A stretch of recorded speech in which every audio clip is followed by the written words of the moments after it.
My marriage to Amelia hit the 6-year mark last month. We were celebrating at an upscale restaurant downtown, and everything seemed perfect until she handed me a small envelope. Inside was a neatly typed list of 7 marriage rules she expected me to follow going forward. I remember staring at that paper, feeling my world crumble. The woman sitting across from me suddenly felt like a stranger. I never imagined a single sheet of paper could shatter every illusion I had about our marriage. Before I tell you about these 7 rules and the one rule I created that changed everything, let me know where you are watching from, and hit subscribe if you have ever felt betrayed by someone you trusted most. I am Demetrius, 34 years old, and working as a software engineer at a growing tech company in Seattle. I met Amelia 6 years ago at a technology conference where she was representing her marketing firm. She caught my attention immediately during a panel discussion when she challenged my perspective on user interface design. Her intelligence and confidence were magnetic. That evening, we ended up talking for hours at the hotel bar, debating technology trends and sharing our career aspirations. I felt something I had never experienced before, that cliché, but real feeling of knowing someone was special from the first conversation. After exchanging numbers, we dated for a year, falling into an easy rhythm of weekend adventures and weeknight dinner dates. When I proposed on a quiet beach in San Diego during a work trip we had extended into a mini vacation, her eyes filled with tears as she said yes. I remember thinking I was the luckiest man alive. We bought our first home together in a quiet suburb outside Seattle. It was a modest 3-bedroom house with a small backyard, but we saw it as the beginning of our future. I would work in the spare room when bringing projects home, while Amelia transformed the 3rd bedroom into a home office for her marketing freelance work that she did alongside her main job. Those first few years were everything I had hoped marriage would be. We supported each other through career advancements. I received 2 promotions at my company, eventually leading a team of developers. Amelia landed an impressive position as marketing director at a startup that was gaining significant attention in the tech world. Our families blended well together. My parents adored Amelia, often commenting on how she brought me out of my shell. Her father, a retired engineer, and I bonded over home improvement projects. During holidays, we rotated between visiting my family in Portland and hers in San Francisco. Summer vacations became sacred time for just us, exploring national parks or taking road trips along the coast. The first real challenge came in our 3rd year when Amelia became pregnant unexpectedly. We were excited but nervous, quickly adjusting our plans to prepare for a child. The devastation of losing the pregnancy at 14 weeks brought us closer together through grief. I held her through nights of tears, and she supported me when I struggled to express my own sadness. Together, we decided to wait before trying again, focusing instead on strengthening our relationship and advancing our careers. Those difficult months revealed the depth of our connection, or so I thought. Looking back, I can see it was the last time we truly faced something as equal partners. By our 4th anniversary, subtle changes had begun to appear in our relationship. Amelia made new friends through her company, particularly 2 women named Jessica and Paula. Initially, I was happy she was expanding her social circle, even when it meant she spent less time at home. Girls' nights out became more frequent, stretching later into the evening. I adjusted, finding ways to occupy myself with work projects or catching up with my own friends. The criticism started small. Comments about the way I loaded the dishwasher or how I folded laundry. Suggestions that I should dress differently for work events. Questions about my spending habits, despite the fact that we had always maintained healthy finances with joint and separate accounts. Our disagreements grew more frequent. Amelia began to complain about the time I spent with my family, saying my mother was too involved in our lives. When I mentioned starting a family again, she would change the subject or list reasons why the timing was wrong. Weekend plans with my college friends were met with sighs and passive-aggressive comments. I tried to adapt, believing this was just a phase or stress from her demanding job. I took on more household responsibilities, cut back on family visits, and consulted her before making social plans. Yet the more I accommodated, the more dissatisfied she seemed to become. The woman who had once loved my dedication to family now saw it as a flaw. The traits she had admired, my patience and easygoing nature, she now described as passive and lacking ambition. Still, I believed we could work through it. Marriage required compromise and understanding. Right, I was willing to adjust to grow to be the husband she needed. I had no idea how far from equality our relationship had drifted until that fateful anniversary dinner. We had reservations at Canlis, one of the most exclusive restaurants in Seattle, with breathtaking views of Lake Union. I had saved for months to afford this special evening, wanting to recapture the romance and connection we seemed to be losing. Amelia looked stunning in a black dress I had never seen before, her hair styled elegantly reminiscent of our wedding day. After ordering our favorite bottle of wine, I presented her with a small velvet box containing the watch she had admired months ago during a weekend shopping trip. Her face lit up as she slipped it onto her wrist, and for a moment I glimpsed the woman I had fallen in love with. Then came her gift. She handed me a cream-colored envelope with my name written in her perfect handwriting. Inside was a document titled Marriage Improvement Plan, printed on expensive stationery and laminated. I felt a strange knot forming in my stomach as I began to read the 7 rules she had outlined. Rule number 1 required me to transfer 70% of my income into an account solely in her name for household management, while maintaining all my existing financial responsibilities. I would receive an allowance from our joint funds for personal expenses. Rule number 2 demanded I share my daily schedule each morning and report any changes immediately. Spontaneous plans were to be approved by Amelia first, including after-work drinks with colleagues or gym sessions. Rule number 3 listed several female friends and coworkers I was to cease contact with, including my college friend Taylor, who had been in my life for 15 years, and my team member Sophia, who was happily married with 3 children.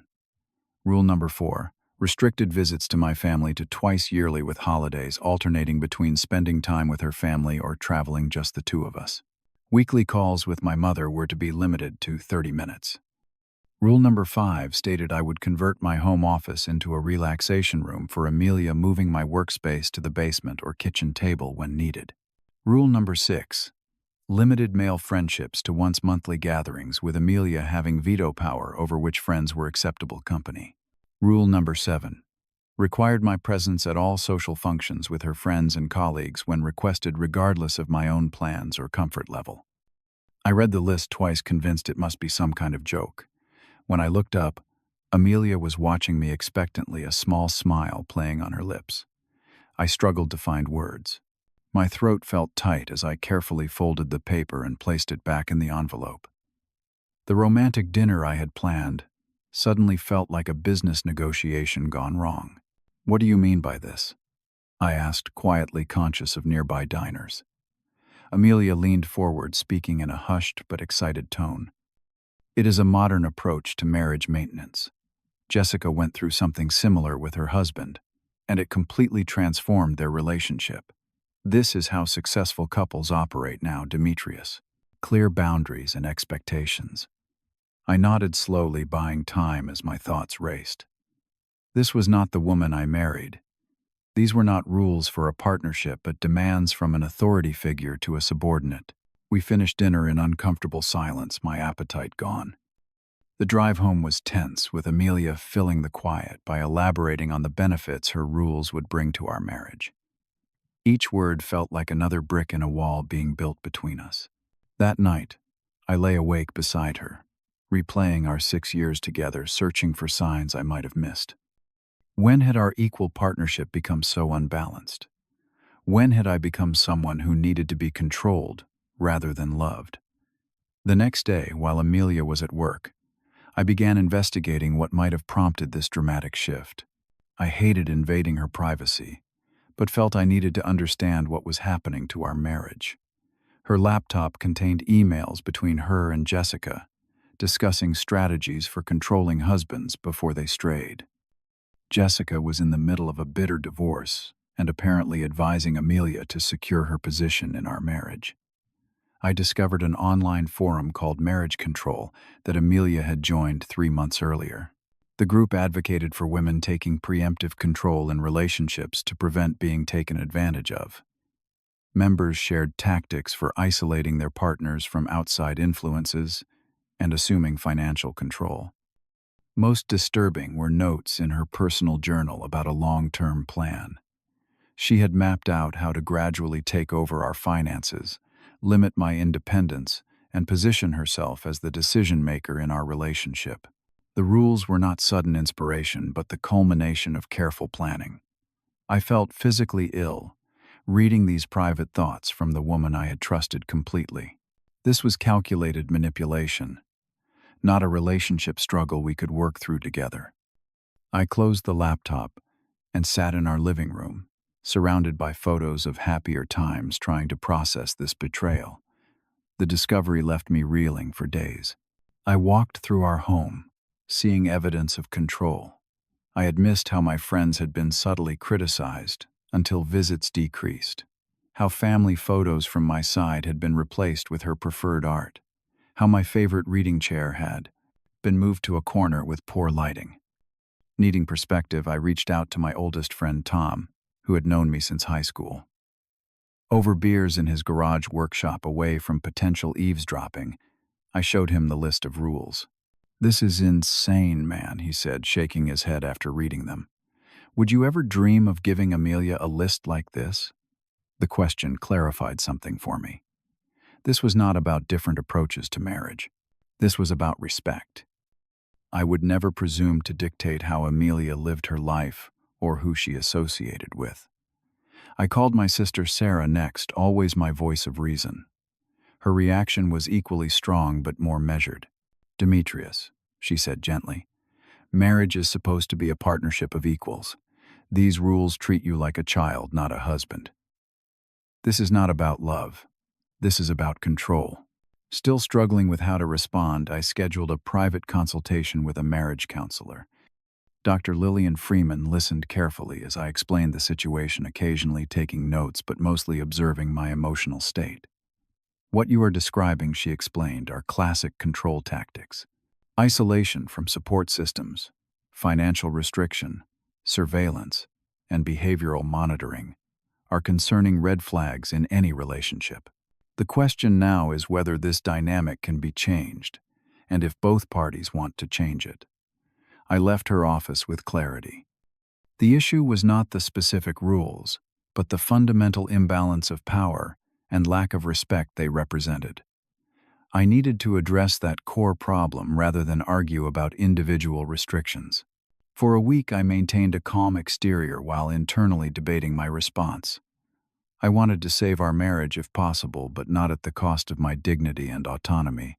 I would not counter with anger or retaliation, but with a clear boundary. After careful consideration, I decided on a single non-negotiable rule of my own. One that would either reset our relationship on equal footing or reveal that it could not be saved. On a quiet Sunday evening, with Amelia growing increasingly frustrated by my lack of response to her rules, I asked her to sit with me in our living room. I had prepared tea, turned off our phones, and created an environment for serious conversation. "I appreciate you giving me time to consider your marriage rules," I began calmly. "I have thought about them deeply, and they have helped me realize something important about our relationship." Amelia smiled, clearly anticipating my compliance. "This is why I love you," she said. "You really think things through." "I have just one rule in response," I continued. "Mutual respect is the non-negotiable foundation of our marriage. From this point forward, all decisions that affect us must be discussed as equals and agreed upon mutually. No unilateral rules, restrictions, or demands from either of us." Her smile faltered. "That is not really a rule," she argued. "That is just a vague concept. My rules are practical solutions to potential problems." "I disagree," I replied. "My rule is very specific. It means your list of 7 rules cannot stand because they were created without my input and do not reflect mutual respect. They represent control, not partnership." Amelia shifted from confusion to anger as she realized I was not accepting her terms.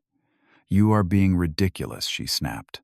If you really loved me, you would understand. I am trying to protect our marriage. I maintained my composure. If you really respected me, you would never have created these rules in the first place. I have two options to offer. We attend marriage counseling together to rebuild our relationship on equal terms, or we take some time apart to reconsider what we each want from this marriage. Her face flushed with anger. You are threatening our marriage because of a few simple guidelines. I am trying to save our marriage from becoming a power struggle, I corrected her. And I should mention that I have consulted with a lawyer to protect my assets and rights just in case we cannot find common ground. I do not want things to go that direction, but I need you to understand how serious this is to me. This provoked an explosion of accusations. I was overreacting. I did not trust her. I was probably cheating. She called Jessica, in tears, putting the conversation on speakerphone as if to bring in an ally. Jessica arrived at our house 20 minutes later, and the situation escalated further. You men are all the same, Jessica declared, pacing our living room. The minute a woman stands up for herself, you claim she is being controlling. This is why my husband and I are divorcing. He could not handle a strong woman either. I refused to engage with Jessica, speaking only to Amelia. This is between us, not anyone else. When you are ready to talk as partners, I am here. Until then, I think we need space. Amelia left with Jessica that night, taking enough belongings for a few days. As the door closed behind them, I felt both heartbroken and relieved. The confrontation was painful, but living under those rules would have slowly destroyed me. In the following days, I focused on reclaiming parts of myself that had been slipping away. I returned to the gym, reconnected with friends I had been subtly discouraged from seeing, and spent a long weekend visiting my parents. I also consulted with a financial advisor to protect our shared assets, while hoping reconciliation remained possible. 3 weeks passed with minimal contact between us. Amelia sent occasional texts alternating between angry accusations and attempts to make me feel guilty. I responded politely, but firmly reiterating my willingness to work on our marriage through counseling. During this separation, I received an unexpected call from Amelia's mother, Martha. She had always been kind to me, respecting our marriage without interference. Demetrius, she began hesitantly, I do not normally involve myself in your relationship, but I am concerned about what is happening. Amelia has told us some things that do not sound like the woman we raised. Over an hour-long conversation, Martha revealed that Jessica had been through 3 divorces each, ending with significant financial settlements in her favor. She also shared that Amelia had been acting differently for months, becoming more materialistic and judgmental. I want you both to be happy, Martha said before hanging up. But I also want my daughter to be the person I know she can be, not someone who treats marriage like a power game. This conversation gave me hope that the woman I had fallen in love with still existed beneath the controlling behavior. Still, I maintained my distance, focusing on rebuilding my confidence and independence. Then one rainy evening, a knock came at the door. Amelia stood on our porch, makeup-free, hair pulled back, looking more like the woman I had married than the stranger from our anniversary dinner. Can I come in? She asked quietly. We need to talk. I invited her inside, offering tea as we sat in the living room with uncomfortable distance between us. She looked around, noting the changes I had made. My books had returned to the main bookshelf. My family photos were back on display. My comfortable reading chair had reclaimed its spot by the window. You have been busy, she observed without judgment. Just restoring some balance, I replied. Amelia took a deep breath. I owe you an apology, she began. A real one. Not the kind where I say sorry, but make it your fault. I have been awful to you, and you did not deserve it. She explained that after our separation, she had continued staying with Jessica, witnessing firsthand the bitterness that consumed her friend.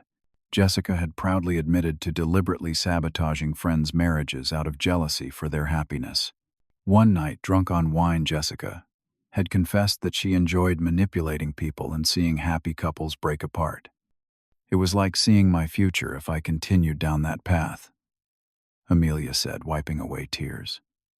I realized I was becoming someone I did not recognize or like very much.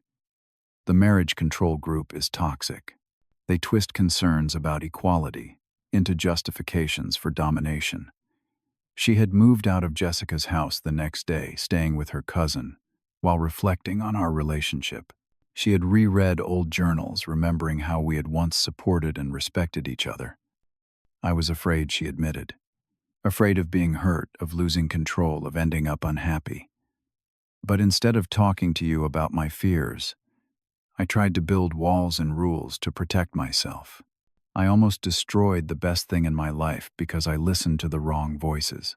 I listened without interrupting, searching her face for signs of manipulation. What I saw instead was genuine remorse and clarity. Your one rule was right, she continued. Respect has to be the foundation. I forgot that. If you are willing, I would like to try again with professional help and real honesty between us. While touched by her words, I remained cautious. What about your 7 rules? I asked. She pulled a folded paper from her purse, the original list of rules. I was hoping we could tear this up together and start fresh. No rules except the one that matters: mutual respect. It was a symbolic gesture, but meaningful. Together we tore the paper into tiny pieces, letting them fall into the fireplace.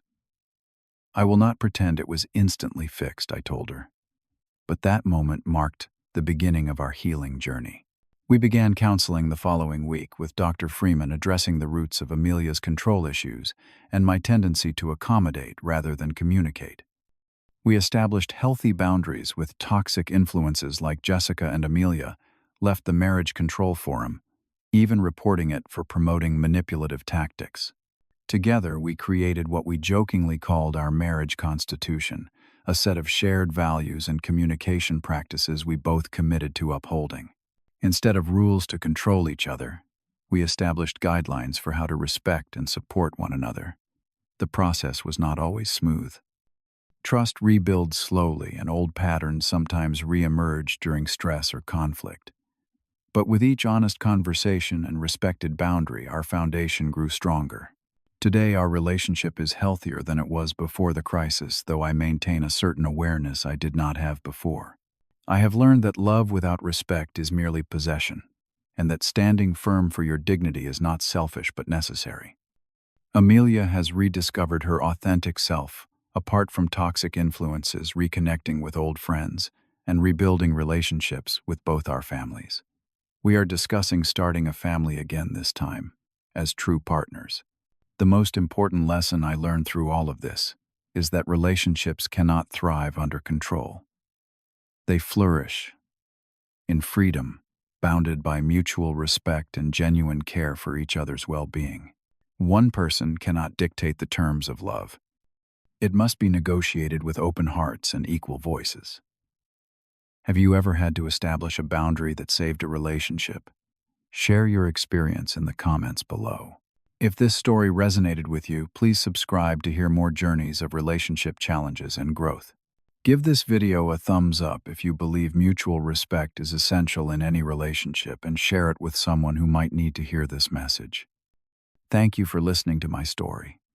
And remember, sometimes the strongest thing you can do in a relationship is stand up for the love you deserve.